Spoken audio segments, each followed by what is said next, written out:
तो मेरे साहब ये अब ज़ाहिर बात है एक बड़े पैमाने पे ये ड्रिल्स हो रही हैं। आप क्या समझते हैं इसमें क्या कोई इंडियन फौज की कैपेसिटी बिल्डिंग के लिए है? ये जो ट्रांसफर ऑफ टेक्नोलॉजी की बात होती रही है, ये क्या उसकी भी कोई मैनिफेस्टेशन इसमें होगी? क्योंकि जैसे फॉर एग्जांपल बीका जैसे एग्रीमेंट जो है वो बेसिक एक्सचेंज जैसे एग्रीमेंट जो है वो इंडिया और अमेरिका के दरमियान हुए हुए हैं।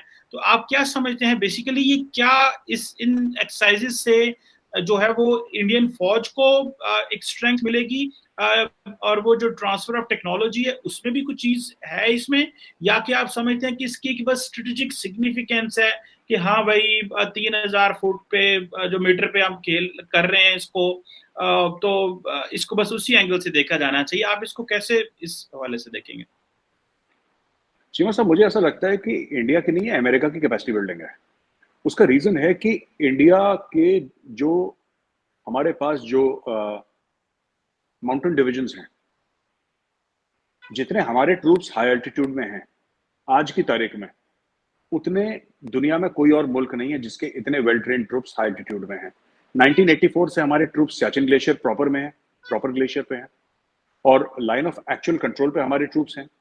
लाइन ऑफ कंट्रोल के कई एरियाज हैं जो कि हाई एल्टीट्यूड एरिया में है, एलओसी के, एलएसी के। तो जितने इंडिया के mountain divisions line of control पे हैं, जो कि ब्लडेड इन बैटल हैं, जिन्होंने कन्फ्लिक्ट देखी है, जिन्होंने चीमा साहब एक लेवल पे वो इंस्टीट्यूशनल मेमोरी है, वो अमेरिका की भी नहीं है, वो रशिया की भी नहीं है, वो चाइना की नहीं है, पाकिस्तान किसी और मुल्क की नहीं है जितनी इंडिया की है। Share capacity of fighting in mountainous areas, एक तो ये चीज है। दूसरी चीज ये भी है कि transfer of technology, of course transfer of technology की भी बात चल रही है, और कई ऐसी चीजें हैं नेवी में जिसकी खबर आ रही है कि America is agreed to transfer of technology. उसमें शायद ड्रोन्स की भी बात चल रही है और अलग अलग चीजों की बात चल रही है, in which America is agreed to transfer of technology. But this is also capacity building for America, because America को यह बताना कि चाइना से अगर लड़ना है तो चाइना इज वल्नरेबल, ये मानना है ना कि China is vulnerable only in the ocean, it is not vulnerable in the mountains, ये गलत है, ऐसा नहीं है। Anybody can be, India can be vulnerable in the mountains, Pakistan can be vulnerable, China can be vulnerable. वो तो आपकी capacity building है।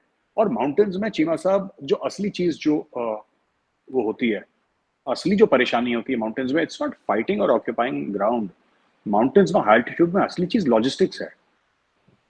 You know, any army that can manage logistics in the mountain has one the war. और हमारे logistics इस मामले में चीमा साहब, इट्स हमारी जो लॉजिस्टिक्स ट्रेन है या इकोसिस्टम है लॉजिस्टिक्स का, चाइना तो अभी अभी आई है ना, 2 ढाई 3 साल पहले।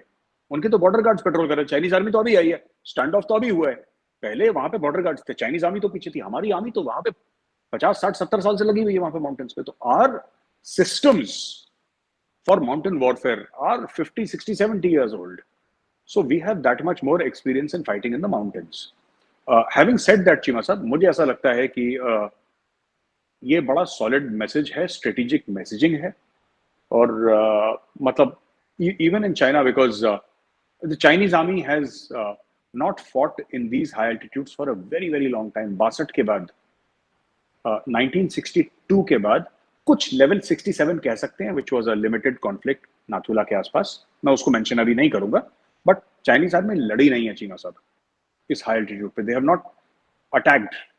Even in Kargil war, even in Kargil Pakistan defended, Pakistan ने ऑक्यूपाई करी थी हाइट्स, और उसके बाद असॉल्ट इंडियन आर्मी ने करा था, the assault was Indian army. So Chinese army does not have the attack in mountains जो है ना चीमा साहब, ये अपने आप में एक पीएचडी थीसिस का एक टॉपिक है। Attack in mountain, defence in mountains, logistics in mountains, ये अपने आप में एक पीएचडी का थीसिस है। ये बहुत बड़ी चीजें हैं। कभी कभी आप लोग, हम लोग ऑफलाइन मिलेंगे तब वील डिस्कस दिस। ये बड़ा एक कॉम्प्लिकेटेड चीज है, और I understand a very very small part of it. I don't understand it fully, I understand a very small part of it. But जितना भी थोड़ा मैं 5% भी समझाऊं, मुझे इतना तो पता लगा है कि it's highly highly complicated. Advance winter stocking है, कितनी और चीजें आपको करनी पड़ती हैं अगर आपको लड़ना है। तो ठीक है, this is what the strategic messaging is, that we can also face you in the mountains, बिल्कुल ठीक, वी विल बिल्कुल फेस ठीक। You in the mountains.